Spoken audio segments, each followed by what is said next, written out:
Hi friends, welcome to Deepika reviews. ఈ video మీకు నచ్చినట్లయితే వీడియోని లైక్ చేసి షేర్ చేసి సబ్స్క్రైబ్ చేసుకోవడం మర్చిపోకండి.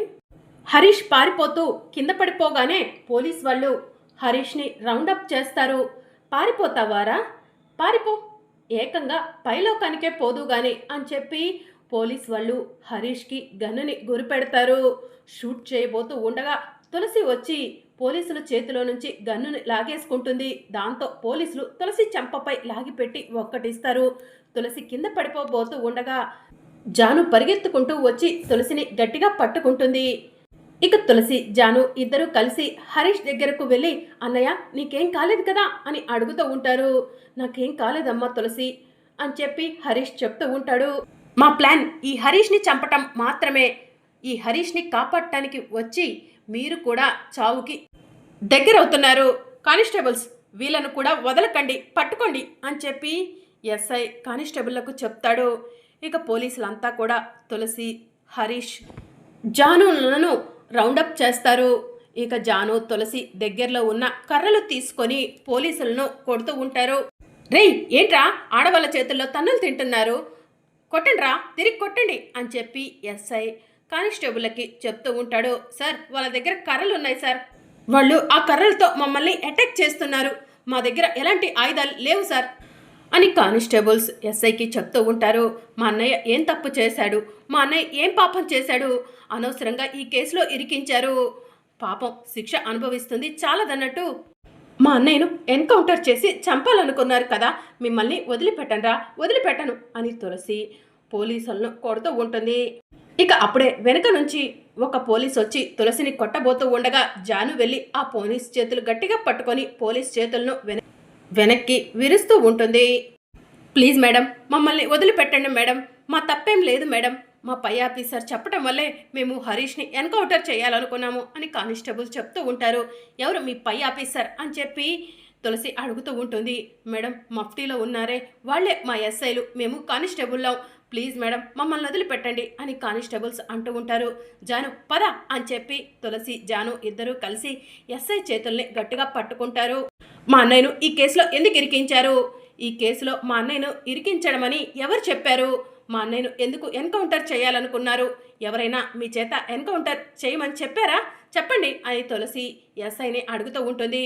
డ్యూటీలో ఉన్న పోలీసులపై చేయి చేసుకోవటం కరెక్ట్ కాదు, మీకు శిక్ష పడుతుంది అని ఎస్ఐ అంటూ ఉంటాడు.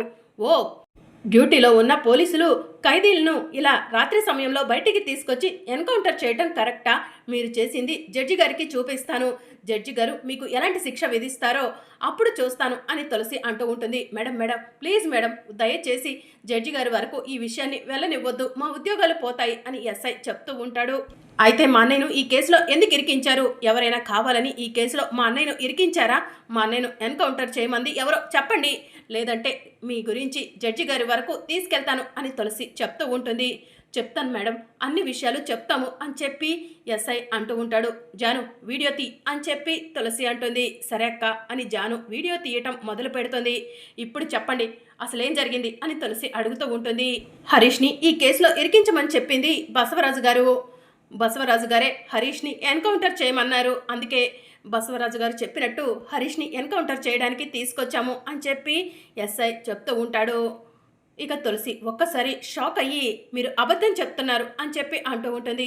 అబద్ధం చెప్పాల్సిన అవసరం మాకే ఉంది మేడం, మా ఉద్యోగాలు పోతాయన్న భయంతో ఇప్పుడైనా నిజం చెప్తున్నాము అని పోలీసు వాళ్ళు చెప్తూ ఉంటారు.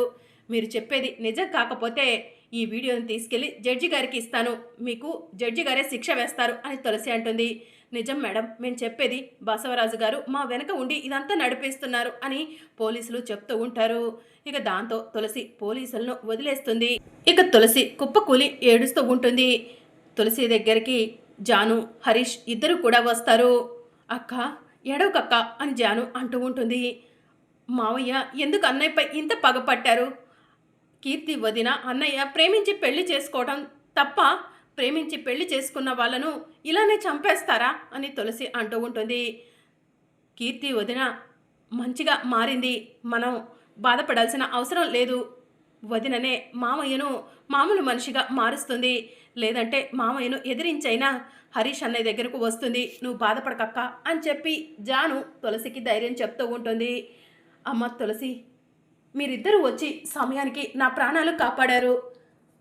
రేపు కోర్టులో కూడా నేను నిర్దోషని నిరూపించి నన్ను కాపాడతారనే అనుకుంటున్నాను అని హరీష్ చెప్తూ ఉంటాడు. నిన్ను నిర్దోషిగా నిరూపించి బయటికి తీసుకురావాల్సిన బాధ్యత మా పైన ఉందన్నయ్య అని చెప్పి తులసి అంటూ ఉంటుంది.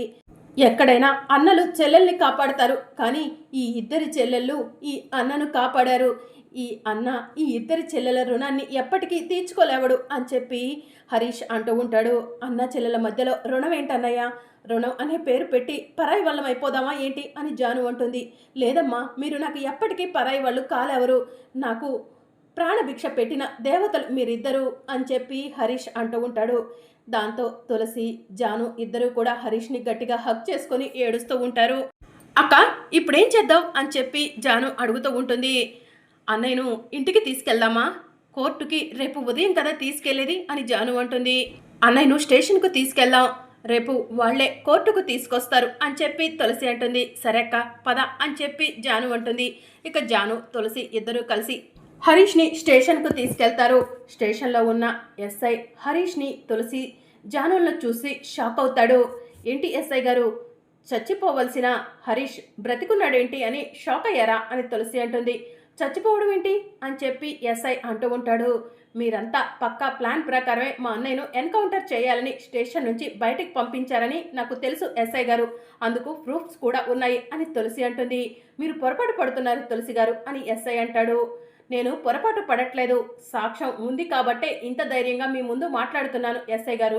రేపు ఉదయం మా అన్నయ్యను కోర్టుకు తీసుకురండి, లేదంటే నా దగ్గర ఉన్న సాక్ష్యాన్ని జడ్జి గారికి చూపించి మీ ఉద్యోగాలు పోయేలా చేస్తాను అని చెప్పి తులసి ఎస్ఐకి వార్నింగ్ ఇస్తుంది. కానిస్టేబుల్, ఈయన్ని తీసుకెళ్లి సెల్లో వేయండయ్యా అని చెప్పి ఎస్ఐ అంటాడు. ఇక హరీష్ని సెల్లోకి తీసుకెళ్తారు.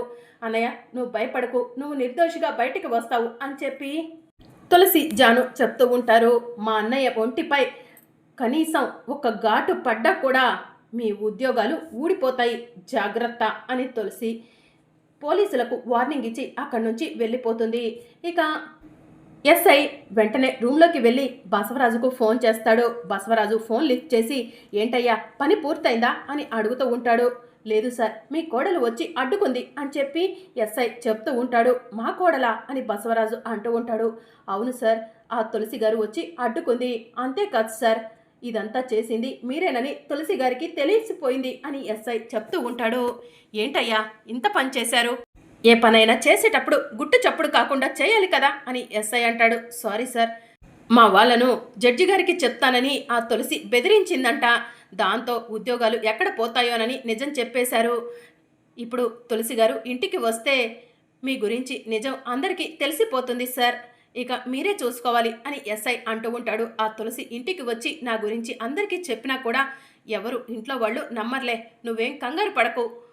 సరే, చేసేదేముంది, ఏదో ఒకటి చేద్దాము, ఆ హరీష్కి శిక్ష పడేలా చేద్దాము అని బసవరాజు అంటాడు. సరే సార్, ఉంటాను అని చెప్పి ఎస్ఐ ఫోన్ కట్ చేస్తాడు. ఇక తులసి కోపంగా ఇంటికి వస్తుంది. బసవరాజు బసవరాజు అని పిలుస్తూ ఉంటుంది. బసవరాజు బయటికి వచ్చి ఏంటి పేరు పెట్టి పిలుస్తున్నావు, ఎందుకు నీకంత పొగరు అని బసవరాజు అంటూ ఉంటాడు. మీరు మంచి పనులు చేస్తే మీకు గౌరవం ఇచ్చేదాన్ని, మీరు చేస్తున్న తప్పుడు పనులకు మీకు గౌరవం ఎలా ఇవ్వాలి అని తులసి అంటూ ఉంటుంది. నేనేం తప్పు చేశాను అని బసవరాజు అడుగుతూ ఉంటాడు. తప్పుడు కేసులో మా అన్నయ్యను ఇరికించడం అని తులసి అంటుంది. తులసి, ఏం మాట్లాడుతున్నావు, మామయ్య అలా ఎందుకు చేస్తారు అని చెప్పి నీలిమ తులసిని అడుగుతూ ఉంటుంది. ఎందుకంటే ఆయన కూతురు మెడలో మా అన్నయ్య తాళి కట్టాడు కాబట్టి. ఆయన కూతురికి గొప్పింటి సంబంధం తీసుకొచ్చి పెళ్లి చేద్దామనుకున్నాడు, కానీ దేనికి పనికిరాని మా అన్నయ్యతో తన కూతురు తాళి కట్టించుకుంది. అది జీర్ణించుకోలేక మా అన్నయ్యను పోలీసుల చేత ఎన్కౌంటర్ చేపించి చంపించాలనుకున్నాడు అని చెప్పి తులసి అంటూ ఉంటుంది. ఇక దాంతో బసవరాజు కోపంగా ఒరే సిద్ధు సిద్ధు అని పిలుస్తూ ఉంటాడు. అందరూ కూడా బయటికి వస్తారు. ఏమైంది నాన్న అని సిద్ధు అడుగుతూ ఉంటాడు. ఈ తులసి తన వాళ్లకు ఎప్పుడు ఎలాంటి సమస్య వచ్చినా కూడా నేనే కారణం అంటుంది, ఎలా సహించాలి సిద్ధు అని బసవరాజు సిద్ధుని అడుగుతూ ఉంటాడు. ఏంటి తులసి ఇదంతా అని సిద్ధు అంటూ ఉంటాడు. అయినా నిన్ను అనే అంత ధైర్యం ఈ ఇంట్లో ఎవరికుందిరా బసవా అని నీలంబరి అడుగుతూ ఉంటుంది. ఇంకెవరమ్మా, ఈ మహాతల్లి తులసే అని బసవరాజు అంటూ ఉంటాడు. తులసి, ఇక చాలు, లోపలికి వెళ్ళు, ఎందుకు మా నాన్నను ఎప్పుడూ కూడా ఏదో ఒకటి అంటూనే ఉంటావు అని చెప్పి సిద్ధు అంటూ ఉంటాడు. అక్కడ ఏం జరిగిందో మీకు తెలీదు, అందుకే మీరు ఇలా మాట్లాడుతున్నారు అని చెప్పి తులసి అంటుంది. ఏమైనా జరగనివ్వు, మా నాన్నను వేలెత్తి చూపించే హక్కు నీకు లేదు అని చెప్పి సిద్ధు అంటాడు. మా అన్నయ్యను మీ నాన్న ఎన్కౌంటర్ చేపించాలని చూసినా కూడా నేను మాట్లాడకూడదా అని చెప్పి తులసి సిద్ధుని అడుగుతూ ఉంటుంది. మా నాన్న మీ అన్నయ్యను ఎన్కౌంటర్ చేపించాలనుకోవడం ఏంటి అని సిద్ధు అంటాడు. నేను వెళ్ళటం కాస్త ఆలస్యం అయి ఉంటే ఈ పాటికే మా అన్నయ్యను పోలీసులు ఎన్కౌంటర్ చేసేవాళ్ళు. పోలీసులతో ఎన్కౌంటర్ చేపించాలని ప్లాన్ చేసింది మీ నాన్న బసవరాజు అని చెప్పి తులసి కోపంగా చెప్తూ ఉంటుంది. మళ్ళీ మళ్ళీ అదే మాట అంటున్నావు. మా నాన్న ఏ తప్పు చేయలేదు, మా నాన్నను అనే హక్కు నీకు లేదు అని చెప్పి సిద్ధు కోపంగా తులసిని కొట్టడానికి చెయ్యెత్తుతాడు. అప్పుడు జాను వచ్చి సిద్ధు చేతిని గట్టిగా పట్టుకుంటుంది. చూసావా జాను, మీ అక్క ఎంత మాట అంటుందో మా నాన్నని అని చెప్పి సిద్ధు అంటాడు. తప్పు లేకుండా మా అక్క ఎవరిని కూడా ఒక్క మాట అనదు బావగారు అని చెప్పి జాను అంటుంది. నువ్వు కూడా అదే మాట అంటున్నావా జాను అని సిద్ధు అంటూ ఉంటాడు. మా హరీష్ అన్నయ్య అరెస్ట్ అవ్వడానికి కారణం మీ నాన్న. ఇప్పుడు మా హరీష్ అన్నయ్యను పోలీసులు ఎన్కౌంటర్ చేయాలని చూశారు, దానికి కారణం మీ నాన్న అని చెప్పి జాను అంటూ ఉంటుంది. మా నాన్నను మీ అక్క చెల్లెళ్ళిద్దరూ ఇంకొక మాట అంటే మీ ఇద్దరిని చంపి జైలుకు వెళ్తాను అని సిద్ధు అంటూ ఉంటాడు. ఎందుకండి మీరు అంత గుడ్డిగా మీ నాన్నను నమ్ముతున్నారు అని చెప్పి తులసి అంటుంది. ఆయన నాకు దేవుడు, ఆయన చెప్పిందే నాకు వేదం, ఆయన తప్పు చెయ్యరు అని సిద్ధు అంటూ ఉంటాడు. తప్పు చేశారని ప్రూవ్ చేస్తే ఏం చేస్తారు అని తులసి అంటుంది.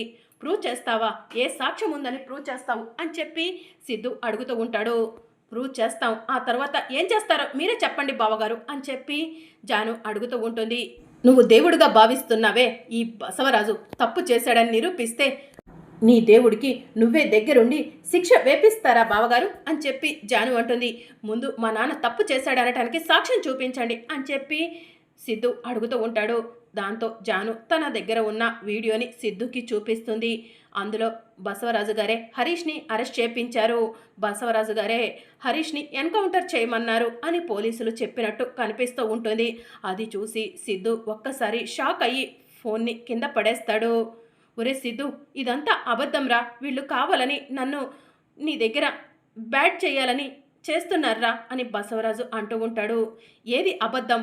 పోలీసులు మా అన్నయ్యను ఎన్కౌంటర్ చేయాలనుకోవడం అబద్ధమా, మా అన్నయ్యను ఈ కేసులో ఇరికించాలనుకోవడం అబద్ధమా అని చెప్పి తులసి అడుగుతూ ఉంటుంది. ఇక సిద్ధు కుప్పకూలి కూర్చుంటాడు. ఒరే సిద్ధు, నేను చెప్పేది వినరా అని బసవరాజు అంటాడు. వద్దు, ఇంకా అబద్ధాలు చెప్పి నన్ను మోసం చెయ్యొద్దు నాన్న అని సిద్ధు అంటాడు. మరి అప్కమింగ్ ఎపిసోడ్లో ఏం జరగనుందో తెలుసుకోవాలనుకుంటున్నారా? అయితే ఛానల్ను సబ్స్క్రైబ్ చేసుకోండి.